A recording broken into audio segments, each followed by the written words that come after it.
¿Cómo están? ¿Cómo les va? Hace un mes creo no tienen la oportunidad de contar con mi aburrida presencia, por lo menos virtualmente. Ahora sí vamos a retomar unas cuantas clases, pero estuvimos en contacto por el aula virtual y en lo personal y en lo grupal con todos los profesores tuvimos la satisfacción del muy buen parcial que han aprobado la mayoría de ustedes con excelentes notas. Espero que se mantengan así. Este próximo parcial va a ser un poco más exigente y ya les vamos a ir contando lo que tenemos preparado.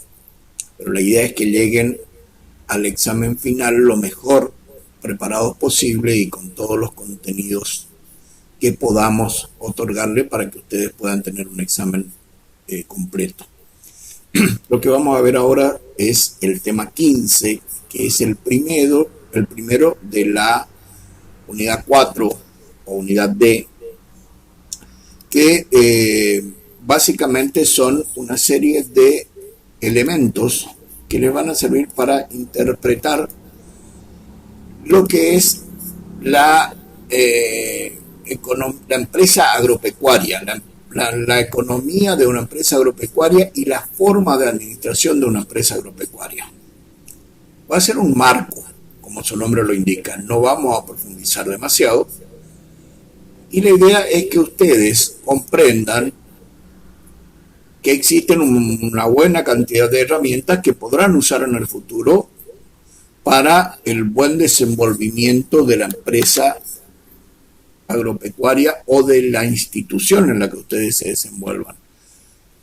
Entonces, en este tema 15 vamos a ver tres de esos elementos. El primero de ellos es el que tiene que ver con el cooperativismo, las empresas cooperativas, y otros dos más que ya lo van a ver seguidamente.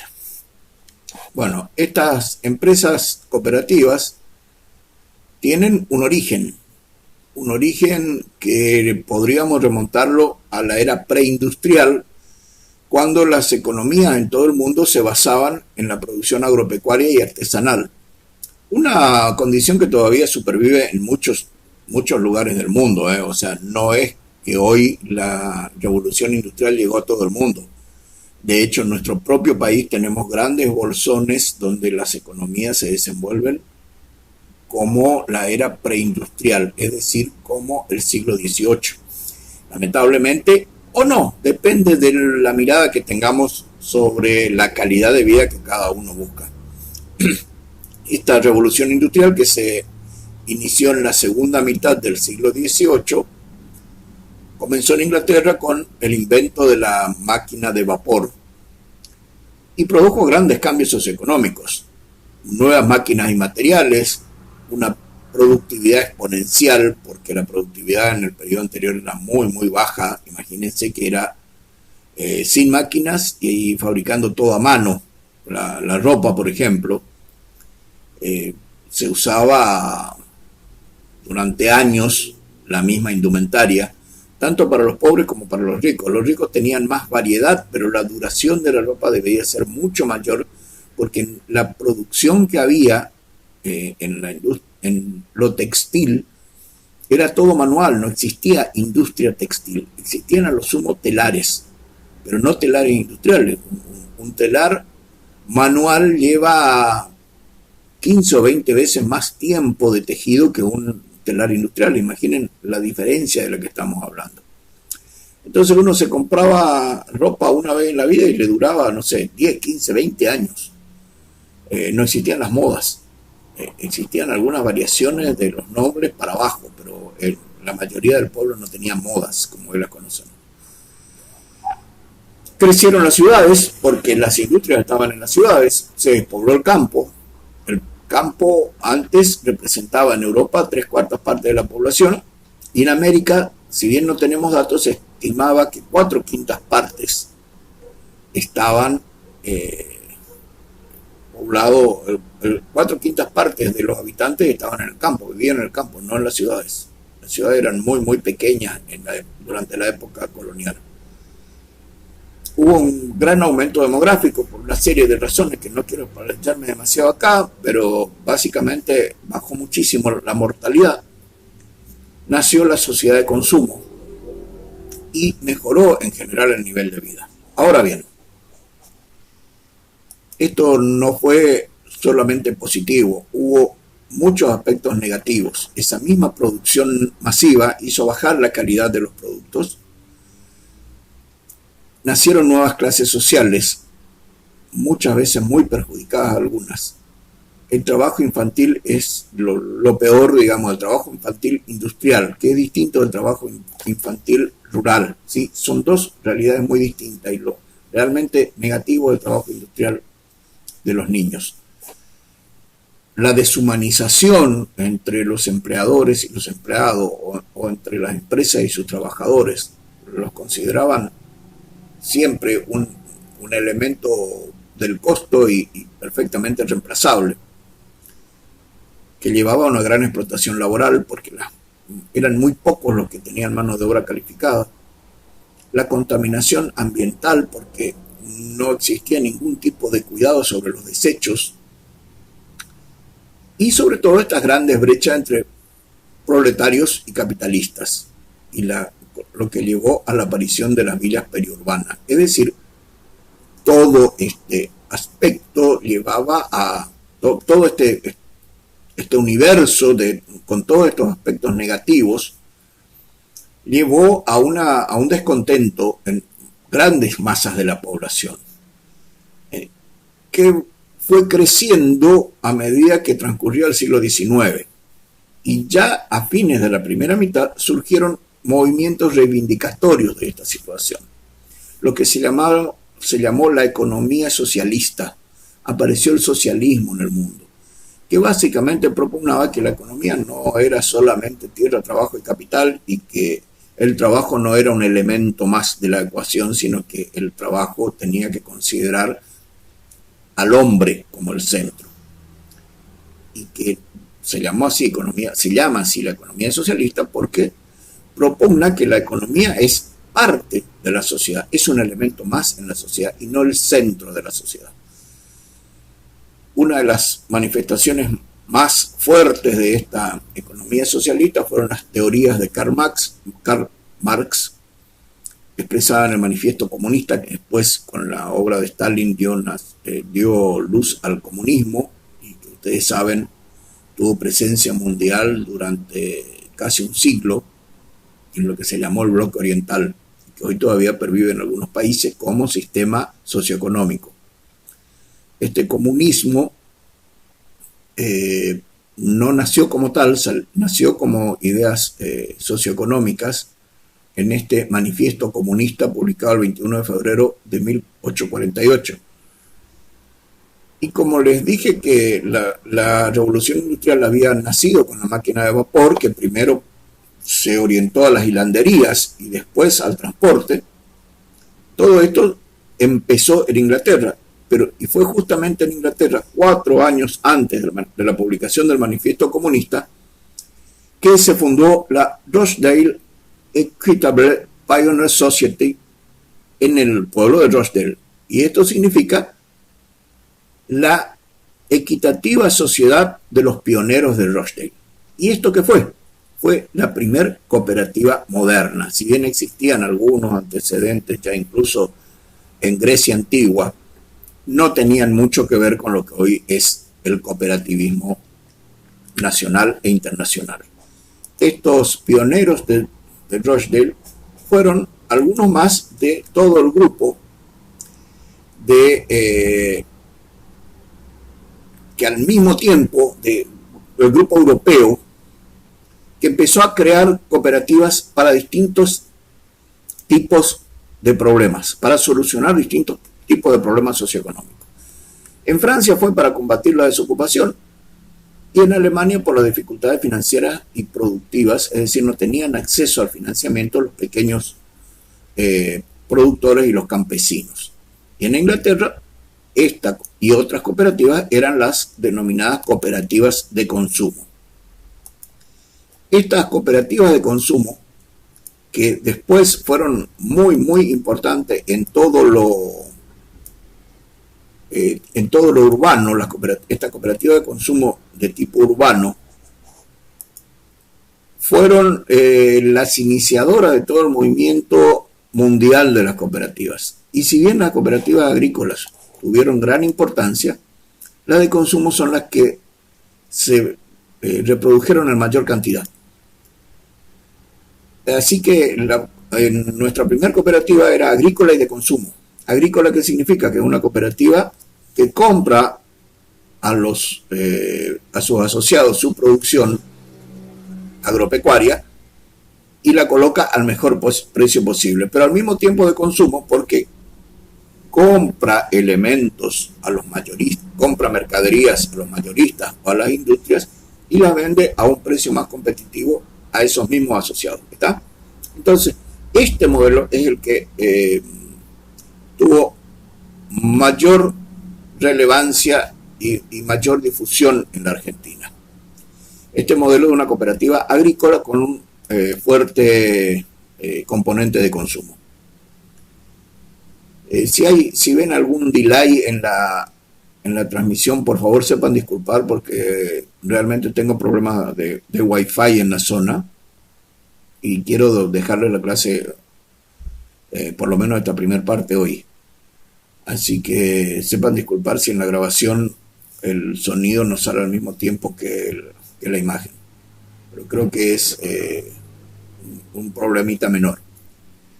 Bueno, en la ciudad aparecieron en la Argentina las cooperativas de consumo, como les dije, y luego las cooperativas de servicio, que aún hoy persisten, como las cooperativas de agua, que en nuestra provincia todavía existen varias. Y también hubo muchas cooperativas de provisión de servicios de energía eléctrica. Y han surgido un nuevo tipo de cooperativas últimamente, que son las cooperativas de servicios audiovisuales. Las cooperativas urbanas en el 32 se unieron a la Federación Argentina de Cooperativas de Consumo. En el 56 se creó Coninagro, que agrupó a la mayoría de las cooperativas agropecuarias. Y en el 62 nació Coopera, que después cambió de nombre y se llama actualmente Cooperar, que es la Confederación de Cooperativas de la Argentina, que agrupa a la gran mayoría de cooperativas urbanas, 15 sectores de la producción económica y más de 70 federaciones de segundo grado están en esta organización de tercer grado, que es la otra, junto con Coninagro, las dos de tercer grado, que conforman el Consejo Intercooperativo Argentino. ¿Por qué les quiero aclarar esto? Porque esta organización piramidal hace que en definitiva las cooperativas tengan una muy buena representación institucional y una importante fuerza política al momento de negociar sus intereses, tanto con los gobiernos como con otros sectores de la producción. Es un modelo realmente a considerar. Remarcando un poquito la historia de nuestro cooperativismo agropecuario, que es el objeto de esta clase, tenemos por un lado lo que era el Hogar Obrero, la gran cooperativa argentina, netamente urbana, que llegó a ser una de las empresas más importantes del país en la década del 50 y 60. Llegó a construir barrios con cientos de viviendas unifamiliares y tuvo más de 100 sucursales distribuidas en toda la zona central del país. Acá teníamos algunas que eran asociadas indirectas del Hogar Obrero y básicamente lo que se vendían era la línea blanca para el hogar. El nombre indica su origen. Era la provisión de bienes durables para los obreros de aquella segunda revolución del país que se produjo a partir de 1930 más o menos. En Corrientes tenemos el ejemplo de la cooperativa agrícola Colonia Levy, que ya vamos a ver un poquito más en detalle. Persiste aquella cooperativa de Pigüé con dos cooperativas de seguro que también operan en la provincia de Buenos Aires. Otra gran cooperativa en el país es Sancor, el área láctea, y también existe Sancor Seguros, empresas muy importantes en el país, y la Unión Agrícola Avellaneda, que también vamos a verla en detalle enseguida. Esta cooperativa agrícola de la colonia Liebig, donde tuvimos la oportunidad de hacer algún trabajo de campo junto con el ingeniero Almirón, o sea que alguna vez le podremos contar varios detalles de esta cooperativa, es la cooperativa número 1 de Corrientes. Comenzó su historia ya por 1926, en realidad es previa a la institucionalidad de las cooperativas en la provincia, por eso tiene el número 1. Tiene más de 90 años de historia, 130 asociados directos, 225 personas en relación de dependencia directa, y distribuye 18 millones de kilos de yerba mate elaborada por año. O sea, 18.000 toneladas. ¿De qué yerba? Bueno, de la que ustedes conocen muy bien, y seguramente algunos ya habrán localizado a la yerba mate Playadito en todas sus variantes actuales.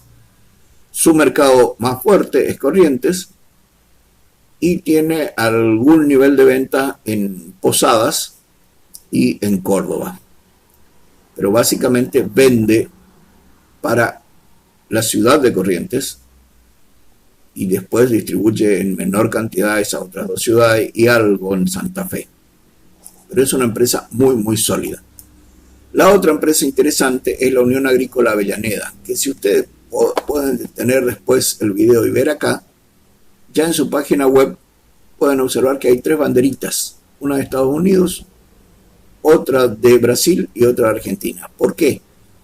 Porque sus clientes están ubicados ahí también. Y porque esas páginas están en 3 idiomas. Es una empresa con exportaciones a muchos países. Desde hace poco a China, en la línea de avícola, que es lo que tienen por acá. Fíjense que tenemos 1, 2, 8, 11 divisiones de negocios para la Unión Agrícola Avellaneda. Y a China exportan prácticamente todo el pollo, excepto el pico y parte de la cabeza, porque hasta las garras de los pollos son un producto de venta de los asociados de la Unión Agrícola Avellaneda, y por supuesto tienen una planta de procesado, una estación de servicio, una fábrica de cemento, de hormigón, etcétera, etcétera. Cuenta hoy con 16 sucursales,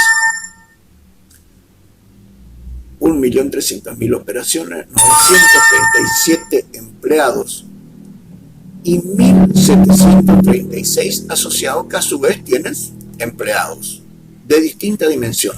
Los asociados son desde pequeños productores hasta grandes productores, sobre todo los que están en el área de soja y maíz y los que tienen sus criaderos de aves. Pueden acceder a la página y ver todo el detalle si están interesados.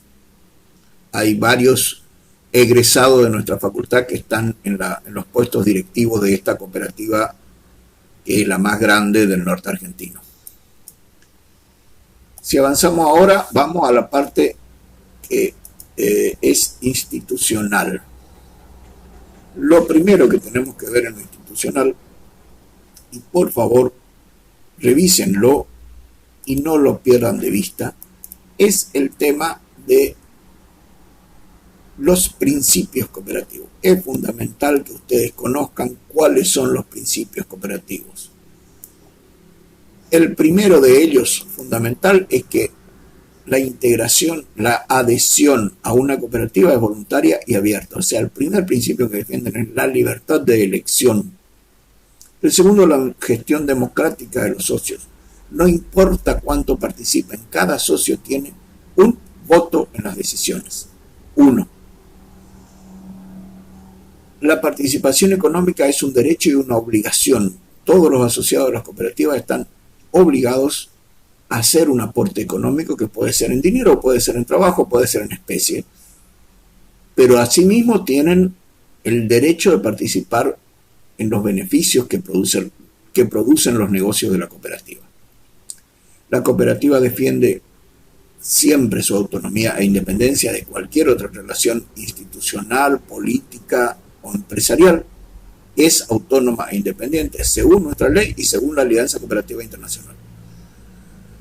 Aporta obligatoriamente y por elección, por supuesto, a la educación, capacitación e información, y aporta con acciones y con fondos. Todas las cooperativas tienen la obligación de aportar al Fondo de Educación Cooperativa. Otro de los principios es la cooperación entre cooperativas, es decir, las cooperativas están convencidas de que la ayuda entre empresas es lo mejor y realmente funciona. Acá les dejo una postilla, si alguien quiere ver lo que son los modelos de la cooperativa Mondragón de Barcelona, con quien tenemos mucho contacto, desde Coninagro sobre todo. Es realmente una empresa multinacional muy fuerte en España y con participación en muchos países, con operaciones en muchos países de Europa. Cooperativa Mondragón. Y defienden, como el último e importante, y no por eso menos importante, principio, el compromiso con la comunidad. Son, por ejemplo, las primeras que han realizado los informes de balance social y el cuidado del ambiente. Primera entre las empresas estoy hablando. Porque recuerden que las cooperativas no son ONG, son entidades con fines de lucro. El fin de lucro no es lo primero, como ya lo vamos a ver acá, pero existe. No son organizaciones no gubernamentales que se dedican a la ayuda desinteresada. Primero, defienden la ayuda mutua. Esto es la razón de ser, la explicación de las cooperativas. Es una asociación voluntaria de personas, no de capitales, por eso no importa lo que aporte cada uno. Son personas jurídicas de pleno derecho, es decir, que cada una tiene su inscripción, su autonomía, su estatuto y su reglamento. Aunque no todas tienen un reglamento porque no es obligatorio, pero tienen que tener un estatuto que las convierte en sociedades cooperativas, ¿correcto? Las personas se usan para trabajar y para buscar beneficios económicos y sociales para todos, incluso los no asociados. Eso depende de cada cooperativa.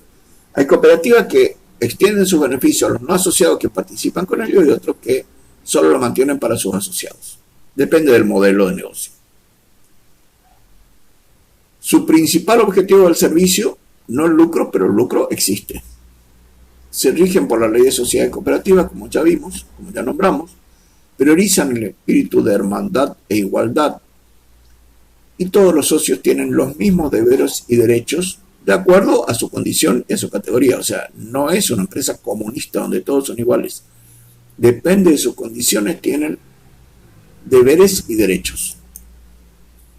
Esta ley, que ahora les doy el número, que es del 73,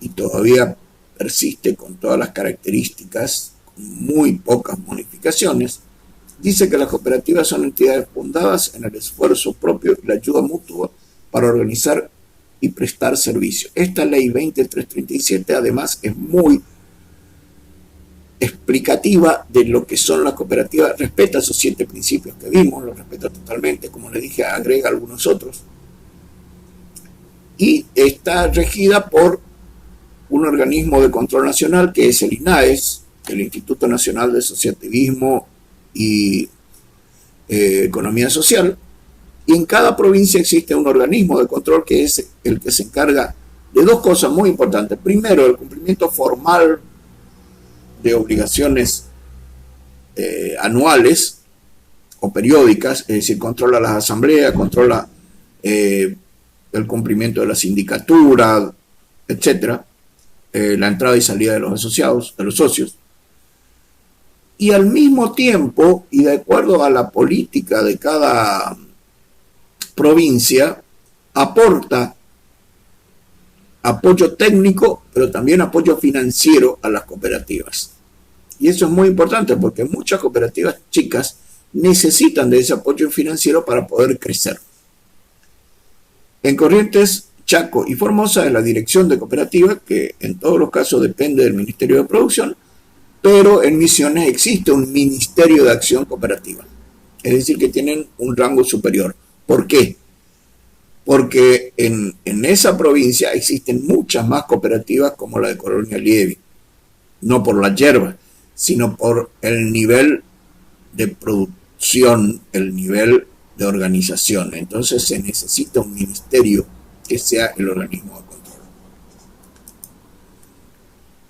Las modalidades se pueden dividir en 4 partes, esas 4 que ustedes tienen ahí. Hay una que es la que surge según su objeto social de la ley de cooperativa y que en definitiva tienen que cumplir las otras 3 modalidades. La segunda modalidad es la proveniente de la creación del empleo con apoyo estatal, el famoso Plan Trabajar, que devino en Programa Argentina Trabaja, que obligaba a los beneficiarios de esos programas a crear cooperativas. Obviamente, esta obligación se da de patada con lo que es el primer principio cooperativo, ¿verdad? Que es la adhesión libre y voluntaria. Entonces, ¿qué pasó? La gran mayoría de estas cooperativas creadas de manera forzosa no progresó. Quedan algunas honrosas excepciones que sí funcionaron. Lo mismo pasó con la extensión que era el programa Ellas Hacen posterior. Pero muy pocas cooperativas de estas han sobrevivido a esos programas de ayuda social. La tercera modalidad son las cooperativas provenientes de la quiebra de una empresa. Muchas se formaron también, sobre todo después del desastre económico del 2002, y algunas sobrevivieron. No muchas, pero algunas han sobrevivido y están administradas por cooperativas donde participan los ex empleados de las empresas quebradas. Y después hay un mínimo, creo que en Corrientes no tenemos ninguna, y en el Chaco tampoco, que son cooperativas con participación estatal. Básicamente son cooperativas de prestación de servicio eléctrico. Estas son las modalidades, así, las grandes modalidades de las cooperativas. Pero según su objeto social, que es lo que nos interesa, o les puede interesar a ustedes, que es donde seguramente en algún momento se van a encontrar con alguna cooperativa. Pueden ser de trabajo, pueden ser agropecuarias, como ya les expliqué. Las de trabajo son aquellas en donde los asociados prestan trabajo. No es lo mismo que una cooperativa de provisión de servicios. La cooperativa de provisión de servicios puede tener muchos técnicos y puede tener gente en relación de dependencia. En la de trabajo, todos los asociados trabajan, su aporte es el trabajo. Ese era el tipo de cooperativas del programa Argentina Trabaja. La otra, que es la de provisión de bienes, donde actúan como distribuidores o mayoristas. Las cooperativas de vivienda, que para construcción de vivienda y refinanciación, hoy creo que no existe ninguna activa en la Argentina. Las cooperativas de consumo, que sí tenemos muchas, sobre todo vinculadas a las agropecuarias. Las cooperativas de crédito, que fueron borradas por la gestión del ministro Cavallo en el Banco Central allá en el 82-83, y supervivió una de aquellas viejas cooperativas de crédito que se transformó, se fusionó y hoy persiste como el único banco cooperativo de la Argentina, que es el Banco Nordecom, que tiene una sucursal acá en la calle Santa Fe y otra también en Resistencia. El Banco Nordecom Cooperativo Limitado. Acá les quiero mostrar básicamente lo que es un organigrama de una cooperativa que no difiere mucho de una sociedad anónima. ¿Qué es lo que tiene este organigrama? Bueno, tiene una asamblea de los asociados donde todos tienen un voto, tiene un consejo de administración, que es lo mismo que el directorio de una sociedad anónima, tiene las mismas funciones, derechos y deberes. Es decir, acá arriba en la asamblea se toman las grandes decisiones sobre las políticas de la cooperativa. Acá se toman las resoluciones sobre cómo van a llevarse a cabo esas políticas. Existen en la cooperativa, y eso sí es bastante particular en Argentina, 2 organismos de control que son, uno la sindicatura y el otro la auditoría externa. Tienen hasta superposición, pero por ahora no creo que se cambie, porque hubo muchos casos de problemas con cooperativas que no eran tales.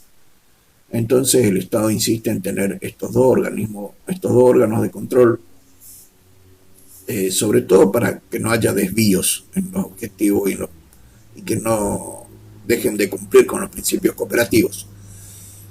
Y finalmente el gerente general y todas las demás gerencias, ¿sí? Este gerente general es el que ejecuta las decisiones del Consejo de Administración, que debe reunirse por lo menos una vez al mes. Hay toda una serie de deberes de estos órganos, pero que no los vamos a profundizar mucho. Años anteriores se lo pedíamos, pero no tiene mucho sentido. Y si ustedes en algún momento tienen la fortuna de participar en una cooperativa, lo único que deben hacer es ir a la ley 2337 para saber cuáles son sus derechos y obligaciones, y seguramente la cooperativa les va a poner a su disposición una copia del estatuto y si tiene su reglamento. Pero la verdad es que como gestores de cooperativa no les corresponde a ustedes en su profesión conocer en detalle las normas. Como asociados, sí, pídanlo y así saben perfectamente qué es lo que pueden y no pueden hacer y cuáles son los deberes y obligaciones. Bueno, vamos a hacer una pausa y otra clase grabada para la segunda parte, que son los planes de desarrollo, que también van a ver que tiene relación con este que vimos.